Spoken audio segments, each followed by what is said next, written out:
सातारा, शिरूर आणि बारामती या मतदारसंघात शरद पवार आणि अजित पवार यांच्यात प्रतिष्ठेची लढत होणार। या तिन्ही मतदारसंघात पवार काका पुतणे यांच्यात चुरस बघायला मिळणार आहे। उमेदवार निवडीपासून त्याची सुरुवात झाल्याचं अगदी बघायला मिळतंय।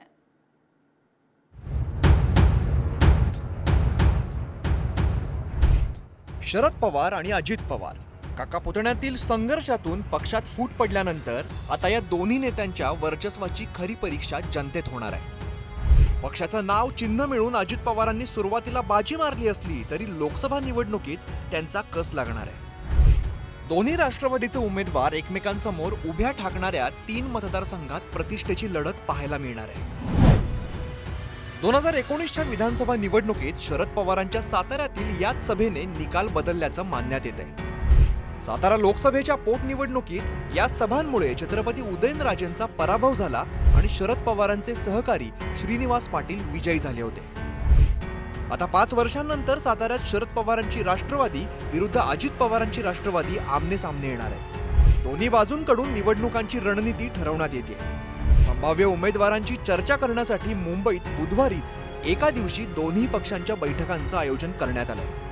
अजित पवारांची ही बैठक असल्यामुळे शरद पवार ही सतर्क असल्याचं दिसलं। साताऱ्यातील प्रमुख नेत्यांना हेलिकॉप्टर पाठवून शरद पवारांनी मुंबईत बोलवून घेतल्याची माहिती आहे। या हेलिकॉप्टरमधून श्रीनिवास पाटील, बाळासाहेब पाटील आणि सत्यजित पाटणकर मुंबईला आलेत। साताऱ्यात उदयनराजे राज्यसभेवरून पुन्हा लोकसभेत येण्यासाठी इच्छुक असले तरी हा सामना पवार विरुद्ध पवार रंगण्याची शक्यता आहे। साताऱ्यातील संभाव्य उमेदवार बघूया।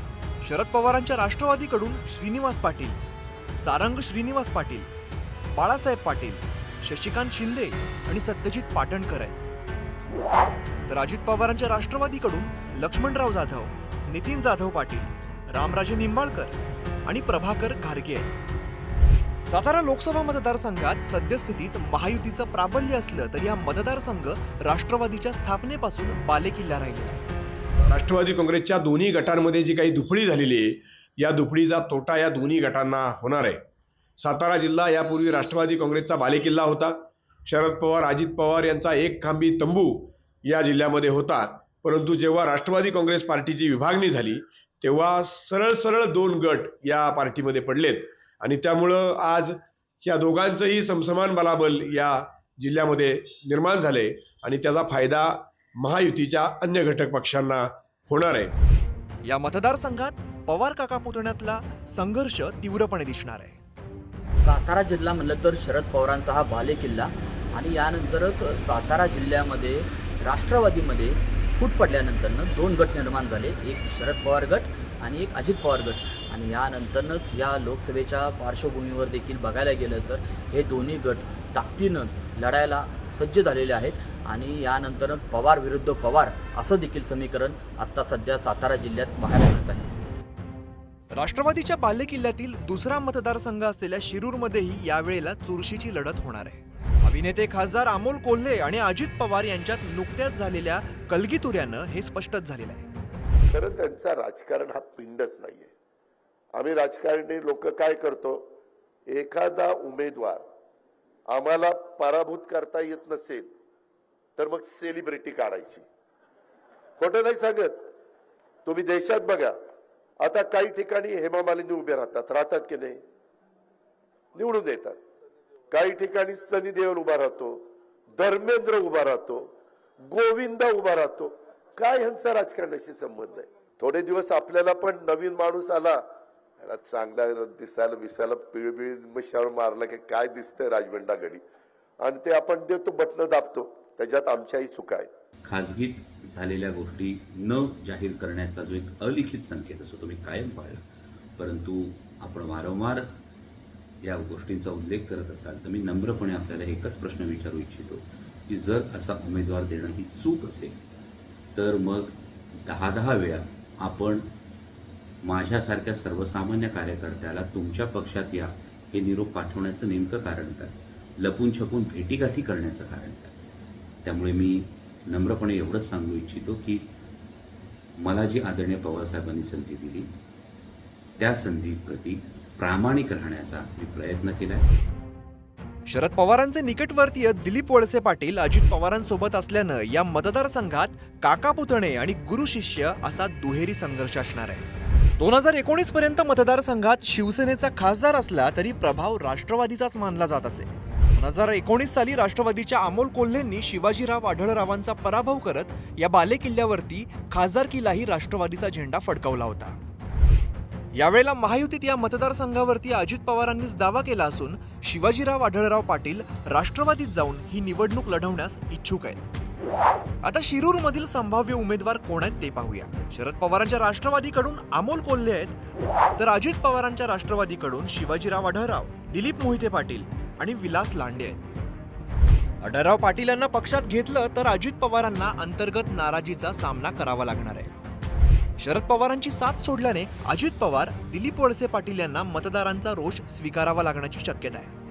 शिरूर मतदारसंघात विधानसभांचा विचार केल्यास अजित पवार आणि शरद पवार यांचे पक्ष तुल्यबळ असल्याचं दिसतंय.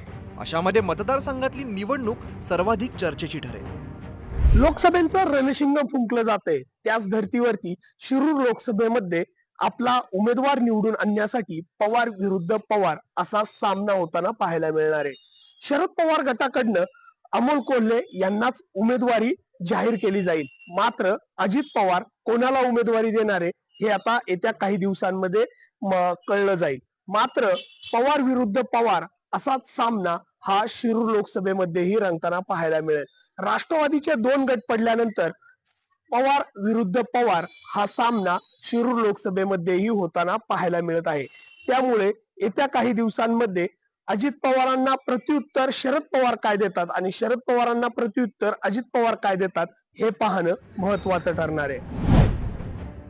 पवार काका पुतण्यातील बिग फाईट या दोन्ही नेत्यांच्या होमग्राऊंडवर म्हणजेच बारामतीमध्ये होणार आहे. पवार कुटुंबीयच या निवडणुकीच्या निमित्तानं एकमेकांच्या विरोधात उभं ठाकलेलं दिसणार आहे. शरद पवार आणि अजित पवार यांच्यातील ही सर्वाधिक प्रतिष्ठेची लढत असणार आहे. दोन्ही पक्षांकडून निवडणूक प्रचाराची सुरुवात ही करण्यात आली आहे. बारामतीमधील संभाव्य उमेदवार कोण आहेत ते सुद्धा पाहूया. शरद पवारांच्या राष्ट्रवादीकडून सुप्रिया सुळे आहेत, तर अजित पवारांच्या राष्ट्रवादीकडून सुनेत्रा पवार आहेत. नणंद भावजयांमध्ये होणाऱ्या निवडणुकीत बारामतीकरांचा कौल कोणाकडे हेही स्पष्ट होणार आहे. गेले अनेक वर्ष पवार कुटुंब एकसंघ होतं आणि हेच पवारांचे राजकीय वेगळेपणा असल्याने पवार कुटुंबाचा राज्याच्या राजकारणात दबदबा होता. परंतु अजित पवार यांनी सलग 5 दशकं राज्याच्या राजकारणामध्ये पवार हे नाव केंद्रस्थानी राहिले. परंतु आता अजित पवार फुटून भाजपबरोबर सत्तेमध्ये गेले आहेत आणि त्याच्यामुळे आता पवार घराणे फुटलं आहे.